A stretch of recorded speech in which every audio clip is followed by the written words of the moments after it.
취업을 준비하는 젊은이들은 자신의 적성과 취향에 맞는 좋은 직장에 들어가고자 하는 그런 기대와 소망이 있습니다.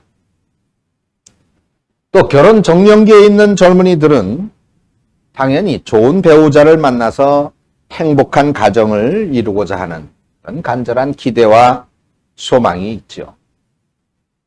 육신의 연약함과 그리고 여러 질병으로 인해서 고생하는 분들이나 그리고 또 그런 가족이 있는 분들은 모두 치유와 그리고 회복에 대한 간절한 기대와 소망이 있는 것입니다. 우리 잘 아는 그 부천 이례교회의 조정숙 전사님 다 아시죠? 아주 충성스러운 주님의 일꾼이신데 그 부군 되시는 집사님이 택시 운전을 하십니다. 이분이 얼마나 멋진 분인지 자기 와이프한테 그러니까 조 전사님한테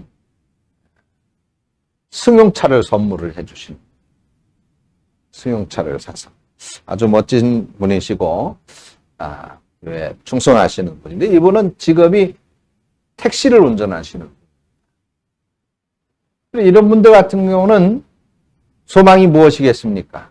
오늘도 안전한 운행이 되어지면서 또 많은 손님을 태우는 것이 아마 소망이 될 것입니다.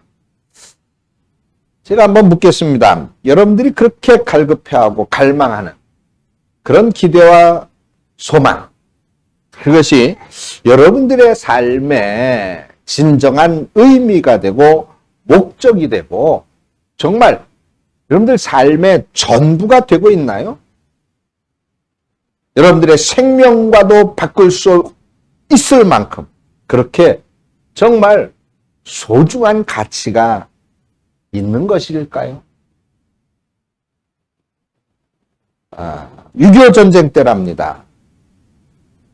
목사님 한 분이 남쪽으로 피난을 내려오시다가 인민군에게 잡혔대요. 당시 목사님들은 다 총살 당했잖아요. 그 인민군이 총살을 준비하면서 마지막 소원이 있으면 말하시오 그러더라. 그래서 이 목사님이 구차하게 살려달라고 하지 않고 내 인생을 마치면서 마지막으로 찬송 한 곡 부르게 해주십시오 라고 부탁을 했고 그래 인민군의 허락을 받았답니다. 그래서 이 목사님이 하늘 가는 밝은 길, 하늘 가는 밝은 길이 찬송하시죠? 그걸 불렀다는 거예요. 그 2절을 부르는데 총소리가 탕탕탕 나더라는 거예요. 그래 그 자리에 쓰러졌습니다. 그런데 정신을 차려보니까 자기가 죽지 않았더래. 그리고 누군가의 등에 엎여 있는 그 자신의 모습을 보게 됐다는 것입니다. 그 정신을 차려보니까 그 인민군, 자신을 잡은 그 인민군들 중에 장로님의 아들이 있었는데 이 목사님이 죽음을 각오하고 찬송을 부르니까 거기에 감동이 돼서 옆에 인민군 둘을 총으로 쏴 죽이고 이 목사님을 업고 같이 남쪽으로 피난을 내려왔다는 것입니다. 목사님답지요? 죽음의 순간에도 찬송으로 하나님께 영광을 돌렸습니다. 나도 그렇게 할 수 있을지 모르겠어요. 여러분들 기도해 주십시오. 혹여 만약에 그런 순간이 온다면 이은근 우리 목사님도 당연히 마땅히 순교하게 해 주십시오 라고 기도하세요. 네? 아멘 소리가 별로 탐탁지가 않네. 저도 순교할 각오가 돼 있습니다. 자, 오늘 본문에 보니까 사도 바울한테도 간절한 기대와 소망이 있는 게 뭘까요? 그냥 막연한 기대가 아닙니다. 뭐 되면 좋고 안 되면 하는 수 없고 그런 막연한 기대가 아니에요. 정말 오늘 본문 말씀에서 고백한 대로 간절한 기대와 소망이 있다. 간절한 기대. 이 말은 아포라고 하는 헬라어인데 전치사입니다. 그리고 카라라고 하는 단어하고 도케오라고 하는 단어, 이 세 개의 단어가 이제 합쳐진 말인데, 이거를 그냥 그 단어 그대로 직역을 하면은 머리를 분리시켜서 어느 곳을 집중해서 주시하다. 그런 의미가 있어요. 그러니까 이걸 좀 더 의역을 하면 여러분 동물의 왕국이라는 프로그램에 보면 미어캣이라고 하는 귀엽게 고양이 비슷한 그런 동물이 나와요. 그 동물은 주변을 항상 경계하는 그런 동물인데 앞발을 들고 발딱 일어서고 목을 쭉 빼가지고 항상 주변을 이렇게 돌아보면서 경계하는 그런 동물입니다. 근데 그런 것처럼 목을 길게 빼고 어디를 열심히 쳐다본다, 지켜본다 그런 뜻입니다. 우리말에도 똑같은 말이 있죠. 학수고대라고 하는 뜻이에요. 학수고대. 학이 목을 길게 빼고 어디를 주시하면서 기다린다는 그런 말이죠. 자, 지금 사도 바울의 처지와 형편을 보세요. 복음을 전하다가 지금 로마의 감옥에 갇혔습니다. 감옥. 지금 이 세상의 감옥도 열악한 곳인데 2000여 년 전의 감옥 얼마나 힘든 곳이었겠습니까? 근데 사도 바울은 그런 처지 속에 있었기 때문에 이 바울이 그런 감옥 안에서 가질 수 있었던 당연한 간절한 기대와 소망은 무엇이었을까요? 당연히 나는 죄가 없으니까 이 감옥에서 빨리 풀려나는 것이겠죠. 그런데 이 사도 바울은 그런 자기의 간절한 기대와 소망인 일반적인 빨리 좀 풀려났으면 좋겠다라는 그런 것이 아니었단 말이에요. 그러면 이 바울의 간절한 소망은 무엇이었을까? 먼저 자기 자신에게 부끄러움이 없는 삶을 살자라고 합니다. 자, 부끄러움의 원인이 뭘까요? 심리학자들의 연구에 의하면 첫째, 사람은 죄를 지었을 때 나타나는 현상이다. 죄를 지었을 때 부끄러움이라는 현상이 나타난다 그래요. 그래서 죄를 지으면 인간은 부끄러워하게 되고 숨게 된다는 것입니다. 아담과 하와가 선악과를 따먹어 하나님 앞에 불순종의 죄를 지었죠? 그게 부끄러워가지고 나무 뒤에 숨었단 말이에요. 그동안은 하나님과 하나님 앞에 떳떳했어요. 하나님과 만남을 즐거워했습니다. 근데 선악과를 따먹고 죄를 지은 이후로는 하나님을 피하여 숨게 되었다는 것이죠. 부끄러웠기 때문에. 두 번째 부끄러움이라고 하는 것은 양심에 어긋나는 행동을 했을 때 나타나는 현상이다라고 그랬습니다. 양심, 자신의 가슴속에 품고 있는 도덕심, 바른 마음 이렇게 말할 수 있겠죠? 그것에 어긋나는 행동을 했을 때 부끄러움을 갖는다. 부끄러운 현상이 나타난다. 세 번째가 자신이 부족하다고 느낄 때 나타나는 현상도 부끄러움이라 그랬어요. 자신이 부족할 때. 그리고 네 번째가 자신의 약점이 노출되어졌을 때. 내 약점, 감추고 싶은 내 약점이 누군가에게 보여지고 발견되어졌을 때에 또 나타나는 현상이 부끄러움이라는 것입니다. 자, 오늘 본문에 보세요. 20절 한번 보겠습니다. 나의 간절한 기대와 소망을 따라 아무 일에든지 부끄러워하지 아니하고 그렇게 말씀하고 있어요. 그러니까 사도 바울 지금 어디에 있다고 그랬어요? 로마 감옥에 있습니다. 그런데도 불구하고 지금 나는 감옥에 있지만 부끄럽지 않다는 거예요. 왜? 부도덕한 일로 죄를 지어서 이 자리에 있는 것, 그 감옥에 있는 것이 아니다 말입니다. 왜 감옥에 바울이 지금 있는 거예요? 복음을 전하다가 들어왔단 말이에요. 뿐만이 아닙니다. 지금 감옥에 갇혀 있지만 그런 자리에서도 열심히 복음을 전했어요. 자기를 지키고 있는 그 시위대 사람들한테 복음을 전했습니다. 그래서 바울은 부끄럽지 않다는 거예요. 여러분, 어떤 여건과 형편에 있느냐 하는 게 중요한 것이 아닙니다. 정말 어떤 여건과 형편 속에서도 무엇을 하느냐 하는 것이 더 중요한 거예요. 무엇을 하고 있느냐, 무엇을 하느냐. 그리고 무엇을 부끄러워하느냐가 중요합니다. 무엇을 부끄러워하느냐. 여러분, 가난한 게 부끄러워할 일입니까? 아니에요. 게으른 것이 부끄러운 것입니다. 부자도 부끄러운 것입니까? 아니죠. 부자는 부끄러워할 일이 아닙니다. 나눌 줄 모르는 것이 부끄러운 거예요. 때때로 우리는 문벌이나 학벌이 좋지 못하다고 부끄럽게 생각하지만은 그것은 절대 아닙니다. 진실하지 못하고 비굴한 것이 바로 부끄러운 것이란 말입니다. 때로는 용모가 처치하다고 부끄러워하는데 외모보다 마음이 더 더럽고 악한 것을 우리는 부끄러워해야 됩니다. 체구가 왜소한 것을 부끄러워할 것이 아니라 마음이 작은 것을 부끄러워해야 됩니다.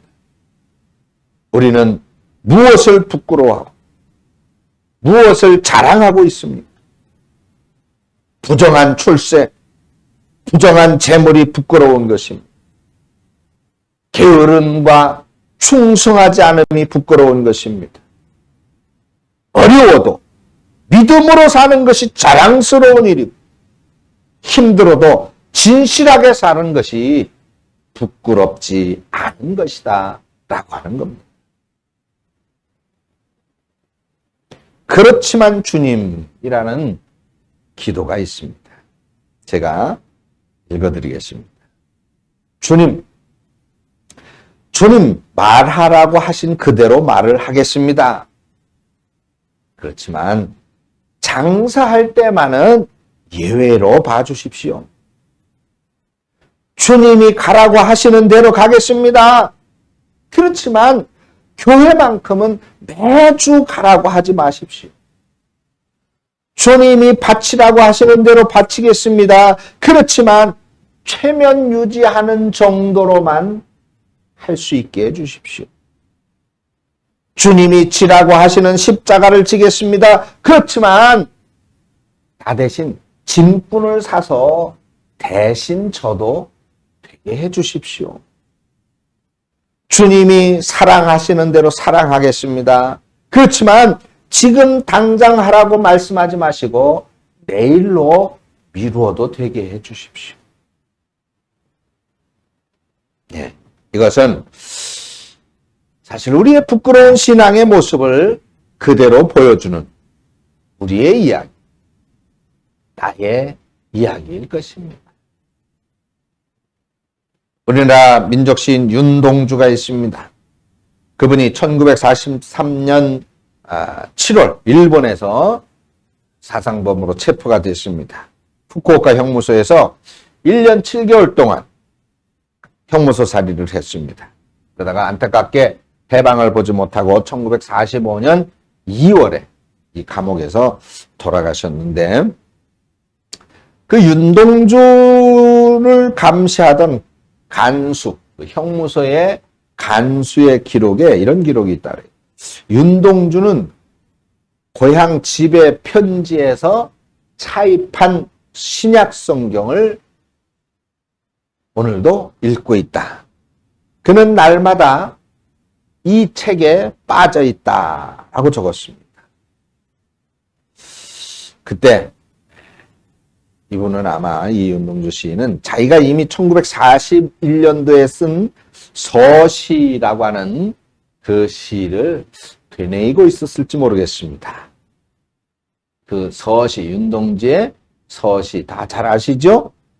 자신의, 즉 윤동주 시인의 신앙 고백적인 시입니다. 그 서시, 여러분 제가 읽어드릴까요? 죽는 날까지 하늘을 우러러 한 점 부끄러움이 없기를, 잎새에 이는 바람에도 나는 괴로워했다. 별을 노래하는 마음으로 모든 죽어가는 것을 사랑해야지. 그리고 나한테 주어진 길을 걸어가야겠다. 오늘 밤에도 별이 바람에 스치운다. 라고 하는 시입니다.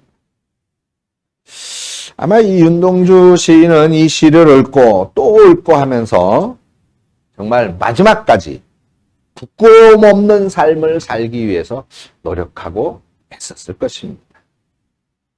여러분, 우리는 무엇을 품면서 이분처럼 부끄러움 없는 삶을 살 수 있을까요? 내가 지금 하나님 앞에 서 있다. 내가 지금 하나님 앞에 있다. 그러니 하나님이 지금 나를 보고 있다라고 하는 그런 마음과 자세로 살아야 우리는 그나마 부끄럽지 않은 삶을 살 수 있지 않을까요? 아무튼 첫 번째 바울은 자신에게 부끄럽지 않는 삶을 사는 것이 바울의 기대와 소망이었었다. 두 번째 바울의 소망은 그리스도를 높이는 삶이 되는 것입니다. 오늘 20절 그 중반 이후부터 21절 말씀입니다. 지금도 전과 같이 온전히 담대하여 살든지 죽든지 내 몸에서 그리스도가 존귀하게 되려 하나니 이는 내게 사는 것이 그리스도니 죽는 것도 유익함이라. 아멘. 살든지 죽든지 내 몸에서 그리스도가 존귀하게 되려 하나니 라고 말씀하고 있습니다. 존귀하게 한다. 이 단어는 높이다. 그리스도를 높이다. 그리스도를 크게 하다. 그리스도를 확대하다. 그런 뜻입니다. 그러니까 바울의 삶의 목적은 그리스도를 높이는 삶, 그리스도를 크게 하는 삶, 그리스도를 확대하는 삶이라고 하는 것입니다.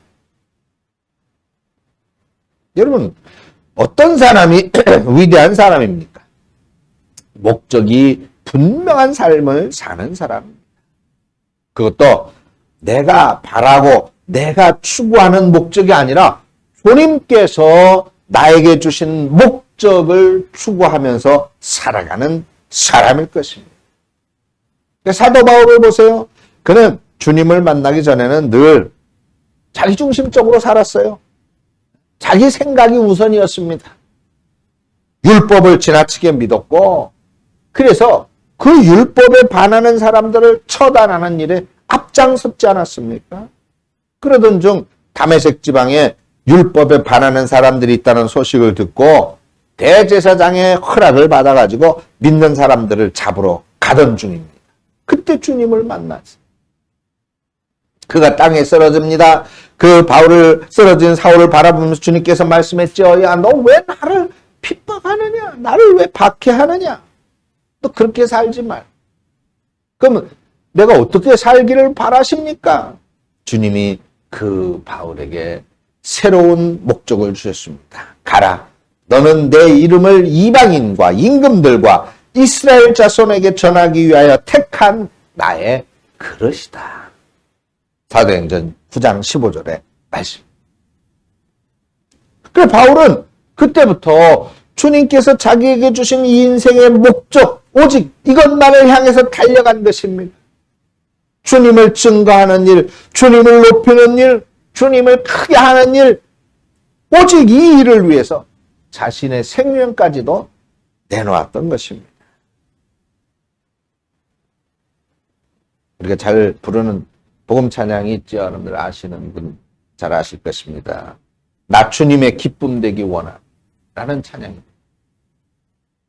나 주님의 기쁨 되기 원하. 이 부천 일회교회 조강현 목사님 같으면은 찬양을 잘 잘하시고, 그러니까 부르겠는데, 저는 찬양을 잘 못해가지고, 가사를 읽어드리겠습니다. 나 주님의 기쁨 되기 원합니다. 내 마음을 새롭게 하소서. 새 부대가 되게 하여 주사 주님의 빛 비추게 하소서. 내가 원하는 한 가지, 주님의 기쁨이 되는 것. 내가 원하는 한 가지, 주님의 기쁨이 되는 것이라는 찬양입니다. 사랑과 존경을 받는 어느 찬양 사역자가 있었습니다. 그의 찬양 집회에는 많은 젊은이들이 몰려갔어요. 그들에게 미치는 영향도 대단히 컸습니다. 그 어느 날 찬양 집회를 인도했어요. 많은 사람들이 기쁨으로 찬양을 하고 눈물로 찬양을 했습니다. 찬양 집회를 이제 은혜롭게 잘 마치면서 그가 한마디 하겠다 하면서 고백을 합니다. 여러분, 저는 지금까지 수많은 찬양 집회를 인도했지만 이렇게 집회를 하고 난 다음에 남는 것은 허무함 뿐이었습니다. 그런데 그 이유를 오늘 찾았습니다. 그건 다름이 아니라 이 집회를 통해서 나 자신을 나타내려는 마음이 내 마음속에 도사리고 있었기 때문입니다. 그것이 하나님의 영광을 가리웠습니다. 그 말을 하면서 이 찬양 사역자가 회개를 했습니다. 그러니까 거기에 하나님의 영광이 나타난 것입니다. 정말 여기저기에서 회개의 기도 소리가 울려 퍼지게 되어졌고, 그래서 정말 그때만큼 뜨거운 성령의 역사를 경험해 본 적이 없다는 것입니다. 여러분, 우리가 정말 입술로는 하나님의 영광을 위해서 라고 말하지만 속으로는 자신을 드러내고 정말 내 욕심만을 위해서 살고 있지는 않습니다. 그런데 그렇게 살 때 우리에게 남는 것은 무엇이든가요? 좌절과 허무뿐이었죠. 우리가 하나님을 높이면 어떻게 되겠습니까? 하나님께서도 우리를 높여주시는 줄로 믿습니다. 여러분, 시소 아시지요? 시소. 어떻게 해야 내가 올라갑니까? 내가 스스로 올라갈 수는 없어요. 내가 상대방을 높여주어야 상대방이 또 나를 높여주는 것입니다. 그게 시소예요, 시소. 내가 나를 높여주는 거, 그거 별거 아닙니다. 다른 사람이 나를 높여주는, 그게 중요합니다. 그게 진정으로 올라가는 거예요. 우리의 삶에서 정말로 최고로 높아지는 것, 그것은 바로 하나님께서 나를 높여주실 때입니다. 여러분, 그러면 어떻게 해야 돼요? 상대방인 하나님을 높여주십시오. 그러면 하나님께서 우리를 높여주실 줄로 믿습니다. 마지막으로 바울의 소망은 이웃에게 유익이 되는 것입니다. 이웃에게 유익이 되는 삶을 살자. 23절, 24절이죠. 내가 그 둘 사이에 끼었으니 차라리 세상을 떠나서 그리스도와 함께 있는 것이 훨씬 더 좋은 일이라. 그렇게 하고 싶으나 내가 육신으로 있는 것이 너희를 위하여 더 유익하리라. 이렇게 말씀하고 있어요. 이 말이 무슨 말입니까? 자, 지금 사도 바울이 감옥에 갇혀 있어요. 괴롭습니다. 힘듭니다. 고통스러워요. 생과 사의 갈림길에 있습니다. 그때 그가 고백합니다. 내가 인간적으로 생각하면 이 고통스럽고 고생스러운 세상을 빨리 죽어서 떠나 천국에 가고 싶다. 한시라도 빨리 하나님 나라에 가고 싶다. 그런데 내가 죽지 않고 여러분들과 함께 있는 것이 더 유익한 것이라면, 그러면 내가 이 감옥에서 계속 또 이 삶에서, 이 세상에서 계속 있기를 원한다 하는 것입니다. 그러니까 바울은 살고 죽는 것도 내가 원하는 것이 아니에요. 살고 죽는 것도 내가 사는 거 죽는 것이, 그것이 내 뜻, 내 생각, 내 마음이 아니라 너를 위한 것, 너를 위해서 더 도움이 되고 너에게 더 유익함이 되어지는 것이 무엇이냐에 따라서 결정한다라고 하는 것입니다. 그렇게 볼 때 바울은 우선순위가 너무 분명했죠. 먼저는 주님이고 그 다음은 너희 이웃입니다. 그리고 마지막에 바로 자기 자신이었던 거예요. 자, 주님이 최우선. 두 번째가 이웃. 세 번째가 자기 자신. 그렇다면 우리들의 삶의 우선순위는 누구입니까? 여러분들의 삶의 우선순위는 누구입니까? 오늘 말씀에서 두 단어가 눈여겨 보여집니다. 23절에 더 좋은 일이라. 더 좋은 일. 24절에 더 유익하리라. 자, 바울은 좋은 것, 그리고 유익한 것, 이렇게 구별을 하고 있어요. 그리고 자기 자신에게 좋은 것보다는 다른 사람에게 유익한 것을 선택했습니다. 자, 좋은 것과 유익한 것. 어느 것이 더 나은 것일까요? 유익한 것입니다. 바울은 자기가 원하는 대로가 아닌 유익한 것을 위한 삶을 살았던 것입니다. 내가 좋아하는 것만이 아니라 무엇이 더 유익하냐. 그것이 바울의 삶의 목적이고 이유였던 것입니다. 사랑하는 성도 여러분, 여러분들의 간절한 기대와 소망 무엇입니까? 미국의 유명한 복음자인 토저라고 하는 사람. 내가 누구냐라고 하는 것을 알 수 있는 방법이 있다. 내가 누구인지를 알 수 있는 방법이 있다는 것입니다. 이것은 세 가지 질문을 통해서 알 수가 있는데, 첫째, 내 소원이 무엇인가? 그 소원이 저속한 것인가, 고상한 것인가? 그것을 보면 나를 알 수 있다는 겁니다. 내가 누구인지를 어떻게 알 수 있냐? 두 번째로는 내가 가장 많이 생각하는 것이 무엇인가? 내가 평소 가장 많이 생각하고 있는 그것이 무엇이냐는 것입니다. 무엇을 제일 많이 생각하고 있는가라고 하는 것입니다. 그게 바로 내 존재 가치의 판단 기준이 된다. 평상시 내가 뭘 가장 많이 생각하고 있는가. 세 번째로 내가 돈을 어디에 가장 많이 쓰고 있는가. 그것이 내가 누구나를 정확하게 확인할 수 있는 그런 방법이라고 그럽니다. 여러분, 성경은 말씀합니다. 우리의 연수가 70이요 강건하면 80이라 그랬습니다. 더 강건하면 이제 100세일 것입니다. 긴 세월 같지만 영원한 시간과 비교해 볼 때는 한 점도 안 되는 것입니다. 근데 우리는 그 짧은 인생에 모든 초점을 맞추어서 살아가고 있습니다. 그러나 이 땅에서의 가치관이 저 영원한 나라에 가서는 흔적조차 없이 사라지고 말 것입니다. 결국 우리는 저 영원한 나라에 가면 흔적조차 없어질 것을 붙들고 살고 있다. 사도 바울은 이미 2000여 년 전에 이 사실을 알았던 겁니다.